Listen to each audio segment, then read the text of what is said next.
Hi friends welcome to my YouTube channel study with Maroof sir. तो दोस्तों हम लोग जो है एक सीरीज़ जो स्टार्ट किए थे 5000 क्वेश्चन का, उसी सीरीज़ को आगे बढ़ाते हुए आज हम लोग सेट 14 का डिस्कशन करेंगे।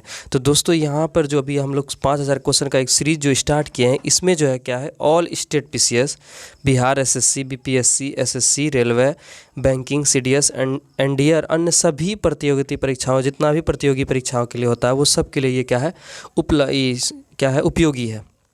और इस पे जो हम लोग ये नहीं सोचें आप लोग कि ये सिर्फ जो है बीपीएससी के लिए ही है, नहीं। आप जितना भी एग्ज़ाम दीजिएगा, जिससे भी जीएस, जिस भी एग्ज़ाम में आप जीएस पूछा जाता है, जीके जीएस पूछा था, वो सारा चीज़ आपको जो है जीके का एक बहुत अच्छा ही क्वेश्चन का एक आपको कलेक्शन मिल जाएगा। दोस्तों हम लोग जो है विदाउट टाइम वेस्ट किए हुए क्वेश्चन को इसको आगे बढ़ाते हैं वीडियो को। तो पहला क्वेश्चन है आपका, तो इसलिए आप अगर चैनल पर नए हैं तो चैनल को सब्सक्राइब कर लें और अपने दोस्तों के साथ शेयर करना ना भूलें। अगर आपको क्वेश्चन थोड़ा भी अच्छा लगता है तो वीडियो को लाइक करना ना भूलें। तो दोस्तों हम लोग पहला क्वेश्चन आज से डिस्कस करते हैं। पहला क्वेश्चन है, निम्नलिखित में से किसका नियुक्ति राष्ट्रपति द्वारा की जाती है? इसमें ऑप्शन है आपके सामने, नीति आयोग के उपाध्यक्ष, वित्त आयोग के अध्यक्ष, प्रधानमंत्री के मुख्य सचिव, लोकसभा के अध्यक्ष। तो इसका आंसर हो जाएगा ऑप्शन बी, वित्त आयोग के अध्यक्ष का जो है नियुक्ति कौन करता है? राष्ट्रपति द्वारा की जाती है। दूसरा क्वेश्चन आपका 2 नंबर का, लोकसभा के अध्यक्ष को कैसे हटाया जा सकता है? तो लोकसभा के तत्कालीन सदस्यों के विशेष बहुमत से पारित संकल्प के द्वारा। तो ऑप्शन ए इसका क्या है आंसर? सही होगा, यानी ऑप्शन ए है इसका आंसर। लोकसभा के अध्यक्ष को कैसे हटाया जाता है? लोकसभा के तत्कालीन सदस्यों के विशेष बहुमत से पारित संकल्प के द्वारा। तो आगे देखते हैं दोस्तों, आगे क्वेश्चन आपका 3 नंबर का, बहुआयामी निर्धनता सूचकांक का संकेत नहीं है, संकेतक नहीं है, इनमें से 4 में से कौन सा जो बहुआयामी निर्धनता का सूचकांक नहीं है? तो 3 नंबर का आंसर आपका ऑप्शन डी, आय जो है ये बहुआयामी निर्धनता सूचकांक का संकेतक नहीं है। बाकी स्वच्छता, पेयजल, बाल मृत्यु दर ये सब है। आगे है, तुगलक काल में बिहार की राजधानी थी, जब तुगलक यहाँ पर राज कर रहा था, तुगलक काल चल रहा था, तो उस समय यहाँ बिहार की राजधानी कौन सा था? इसका आंसर है आपका ऑप्शन सी, बिहार शरीफ था। नेक्स्ट क्वेश्चन की ओर बढ़ते हैं फ्रेंड। नेक्स्ट क्वेश्चन आपका, प्रकाश संश्लेषण के दौरान पैदा होने वाले ऑक्सीजन का स्रोत क्या है? किससे ऑक्सीजन निकलता है? इसका आंसर आपका ऑप्शन है जल के द्वारा। नेक्स्ट क्वेश्चन है, यानी प्रकाश संश्लेषण के दौरान पैदा होने वाले ऑक्सीजन का स्रोत क्या है? जल है। आगे है, ऋग्वेद के 9वें मंडल का संबंध किस देवता से है? ऋग्वेद का 9वें मंडल का संबंध किससे है? सोम देवता से है, यानी ऑप्शन डी। नेक्स्ट क्वेश्चन है आपका, नेशनल हेराल्ड अखबार के संस्थापक निम्न में से कौन थे? इसका आंसर है आपका 7 नंबर का ऑप्शन बी, जवाहरलाल नेहरू। तो ये सारा जो है क्या, एक बहुत ही अपने आप में एक इंपॉर्टेंट क्वेश्चन है दोस्तों, बिना स्किप किए हुए सारा क्वेश्चन को आप देखें। अगर 68 बीपीएससी का आप तैयारी कर रहे हैं तो उसके लिए तो और इम्पोर्टेंट होगा, और किसी भी बिहार सीजीएल, जो इधर बिहार एसएससी का जो एग्जाम होने वाला है उसके लिए भी क्या ये उपयोगी है। आगे है दोस्तों, ऋग्वेद के 9वें मंडल का संबंध किस देवता से? इसका तभी हम लोग देख लिए कि सोम था, और नेशनल हेराल्ड अखबार के संस्थापक कौन थे? जवाहरलाल नेहरू है। आगे देखते हैं 8वां नंबर का क्वेश्चन है, प्राथमिक इंद्रधनुष में क्या होता है? प्राथमिक इंद्रधनुष में क्या होता है? 2 बार अपवर्तन और 1 बार कुल आंतरिक परावर्तन होता है। आगे है, मस्टर्ड गैस का उपयोग किया जाता है। मस्टर्ड गैस का उपयोग कहाँ किया जाता है? इसका 9 नंबर का आंसर है आपका ऑप्शन बी, रासायनिक युद्ध में किया जाता है। उसके बाद है, आगे देखते हैं, भारत में सबसे पहले सोने का सिक्का किनके द्वारा जारी किए गए थे, यानी किसने चलाया था? तो 10 नंबर का आंसर आपका ऑप्शन बी, हिंद यूनानियों ने सबसे पहले सोना का सिक्का यूज किया था। आगे है, सूची 1 को सूची 2 से मिलान करके सही उत्तर दें। पहला है लोथल, और यानी कि उत्खनन करता है, यानी कि इधर एक तरफ है स्थल और इसका उत्खनन कौन किया है, उससे आपको मिलाना है। तो 11 का आंसर है आपका ऑप्शन डी, और ऑप्शन डी के अकॉर्डिंग हम लोग देख लेते हैं। तो लोथल को कौन मिलाया है? लोथल को खोदा है रंगनाथ राव। उसके बाद है कौन? बनवाली का कौन किया है उत्खनन? तो इसका है रविंदर सिंह बिष्ट। आगे है सीन, यानी कि मोहनजोदड़ो का कौन है? राखलाल दास बनर्जी। और लास्ट वाला है रोपड़ का कौन था? जगदत्त शर्मा। तो इसका आंसर क्या हो जाएगा आपका ऑप्शन डी। आगे देखते हैं, आगे है, निम्न में से किसे अजातशत्रु के लोकप्रिय उपनाम से जाना जाता है? तो 12 नंबर का आंसर आपका option D, doctor Rajendra Prasad का। आगे है, शक्ति के पृथक्करण का सिद्धांत निम्नलिखित में से किस राजनीतिक विचारक ने दिया था? तो 13 का आंसर हो जाए आपका ऑप्शन सी, यानी मोंटेस्क्यू ने दिया था। आगे देखते हैं, आगे है, निम्नलिखित में से किस मुख्य न्यायाधीश ने राष्ट्रपति के रूप में भी कार्य किया है? तो 14 नंबर का आंसर है आपका option A justice M Hidayatullah उपराष्ट्रपति के रूप में राष्ट्रपति के रूप में कार्य किया है। आगे है लोक लेखा समिति अपनी रिपोर्ट निम्नलिखित में से किसे प्रस्तुत करते हैं? तो 15 नंबर का आंसर है आपका ऑप्शन डी लोकसभा के अध्यक्ष को। ये क्वेश्चन बहुत इंपॉर्टेंट, इसको याद रखिएगा कि लोक लेखा की समिति जो है इसको अपना रिपोर्ट प्रस्तुत करता है लोकसभा के अध्यक्ष को। आगे देखते हैं, आगे है आपका 16 नंबर का निम्नलिखित में से किस मुख्य न्यायाधीश ने राष्ट्रपति के रूप में भी कार्य किया है? तो ये क्वेश्चन रिपीट हो गया। 16 नंबर का देखते हैं। परावैगनी किरण, एक्सरे, सूक्ष्म किरण व गामा किरणों का तरंग दैर्घ्य को आरोही क्रम में सजाएं। तो इसका आंसर है आपका 16 नंबर का ऑप्शन सी सूक्ष्म किरण, परावैगनी किरण, एक्सरे, गामा किरण, इस सबका आरोही क्रम जो है क्या है? सबसे ज़्यादा जो है किस में होता है? तरंग दैर्घ्य सबसे ज़्यादा किसका होता है? सूक्ष्म किरण का, फिर तब परावैगनी किरण का, तब एक्सरे का, तब गामा किरण का।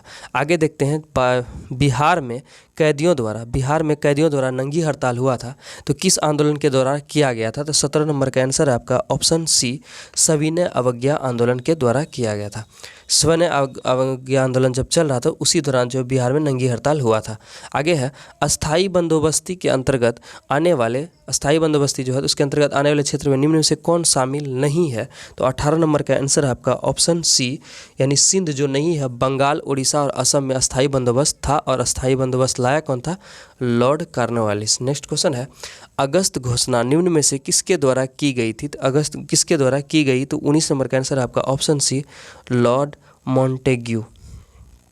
इसका आंसर क्या हो जाएगा आपका? Option C Lord Montagu. Next question की ओर बढ़ते हैं हम लोग फ्रेंड। नेक्स्ट क्वेश्चन आपका 20 नंबर का निम्नलिखित में से मिलान कीजिए मैग्नीशियम का। देखिए इसको कैसे मिलान करना है। पहला है मैग्नीशियम, उसके बाद क्या है?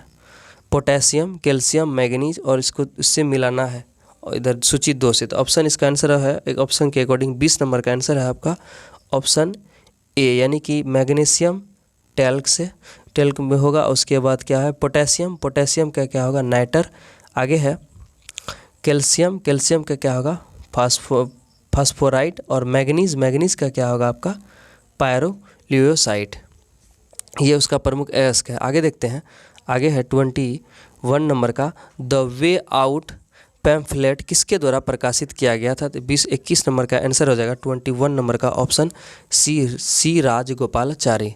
आगे है प्रथम आंग्ल मराठा युद्ध किस संधि के साथ समाप्त हुआ?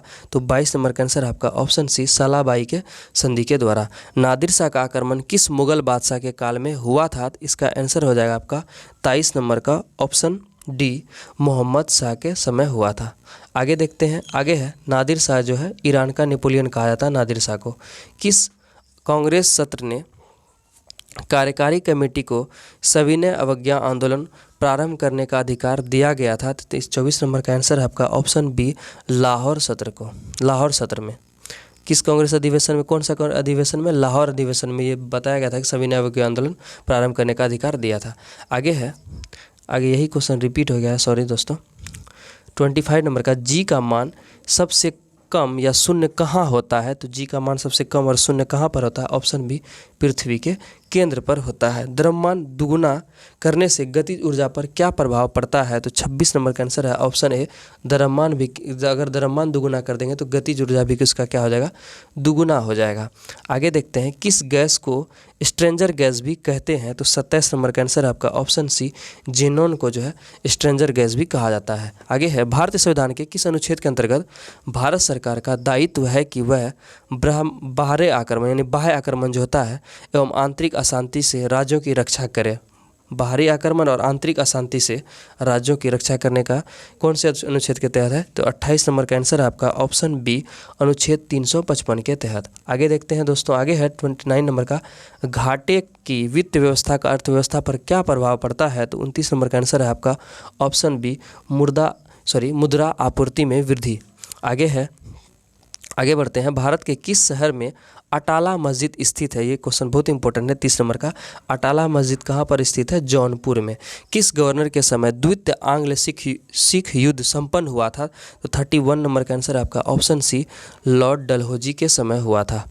आगे देखते हैं दोस्तों, आगे है महलवारी व्यवस्था किसके द्वारा लागू किया गया था। तो 32 नंबर का आंसर है आपका ऑप्शन सी, मैकेंजी के यानी हॉल्ट मैकेंजी के द्वारा। अस्थाई बंदोबस्त कौन लागू किया था, कॉर्नवालिस, और महलवारी कौन लाया था, मैकेंजी। उसके बाद है राज्यपाल द्वारा जारी किए गए अध्यादेशों की स्वीकृति की आवश्यकता है। 33 नंबर का आंसर है आपका ऑप्शन डी, विधानसभा का।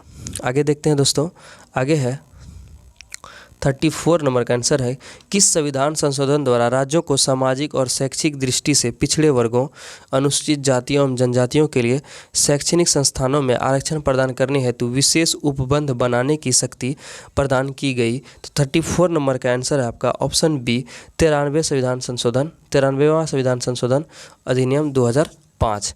आगे देखते हैं दोस्तों, आगे है आपका 35 नंबर का विधान परिषद की कुल सदस्यों में से कितना सदस्य राज्य में रह रहे स्नातकों द्वारा निर्वाचित होते हैं। तो 35 नंबर का आंसर है आपका ऑप्शन ए, कुल सदस्य का 1/12 भाग। याद रखिएगा, विधान परिषद में स्नातक को कुल कितना सीट मिलता है, 1/12। मंदिर निर्माण कला का जन्म किस काल में हुआ। तो इसका आंसर है 36 नंबर का ऑप्शन सी, गुप्त काल में। आगे देखते हैं दोस्तों, आगे है मेगास्थनीज के अनुसार मौर्यकालीन समाज में किस वर्ग का अस्तित्व नहीं था। तो 37 नंबर का ऑप्शन है आपका ऑप्शन सी, ब्राह्मण का अस्तित्व नहीं था। परछन्न या छिपी हुई बेरोजगारी का अर्थ है। तो 38 नंबर का आंसर है आपका ऑप्शन डी, श्रमिक की सीमांत उत्पादकता शून्य, यानी श्रमिक की सीमांत उत्पादकता का शून्य। नेक्स्ट क्वेश्चन की ओर बढ़ते हैं फ्रेंड। नेक्स्ट क्वेश्चन है 39 नंबर का, प्रसिद्ध महाकालेश्वर मंदिर किस नदी के किनारे स्थित है। तो 39 नंबर का आंसर आपका ऑप्शन डी, क्षिप्रा नदी के किनारे। निम्नलिखित में से कौन घुमक्कड़ जनजाति यानी धुमक्कड़ जनजाति नहीं है। तो 40 नंबर का आंसर आपका ऑप्शन डी, पिग्मी जनजाति जो है ये घुमक्कड़ जनजाति नहीं है। आगे देखते हैं दोस्तों, 2011 की जनगणना के अनुसार निम्नलिखित में से जनजातियों में कौन सबसे बड़ा समूह यानी कौन सा जनजाति सबसे ज़्यादा है 2011 की जनगणना के अनुसार। तो 41 नंबर का आंसर आपका ऑप्शन ए, भील है। लेकिन हाल ही का रिपोर्ट के अनुसार गोंड को बोला जा रहा है, लेकिन 2011 की जनगणना के अनुसार क्या है होगा, भील ही होगा। ये क्वेश्चन आपका इस बार जो 67th बीपीएससी एग्जाम है उसमें भी पूछा गया है। शीत ऋतु में भारत के उत्तरी भाग में वर्षा होती है।